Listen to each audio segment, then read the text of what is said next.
الصداقة كنز والماقة ثمين، والكرم سنها وحنا سعالها، والليالي يعرف والمعروف دين، واليمين سعدها بشمالها. المواقف تكشف الوجه البطين عن مصعبها وعن حلالها، وان بغيت العون قلت الله يعين عن بيوت ما يسد ظلالها. اسهج اقدامي بدرب الغانمين واعزف العسرها وانا خيالها، وان حكيت احكي على علم ويقين واحسب الوزنها على مكيالها، واعرف المجنون والعقل الرزين واكسب الجزلها واحذف هزالها. والنهجنا كسبنا في حاجتين، في رجال سعد من هو رجالها. الصبر فطره بقلب المؤمنين، والعجالها دوم مشي انفالها، والامانه عهد عند الصادقين ما يضيعها سوى جهالها. والتجارب مدرسة للفاهمين، والعرب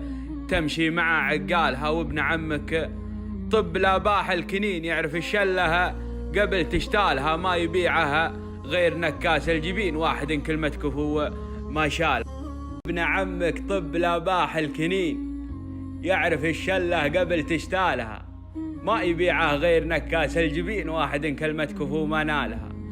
ترك اللي لا يعان ولا يعين شركة ما ربحت موالها، وان بغيت الشور شور العارفين، والمجرب كلمته لا قالها. عن جنوب الميسرها خلك يمين، والرحايل شدها برحالها. الشجاع القرم بالشدة يبين، والضعيف زملته ما شالها.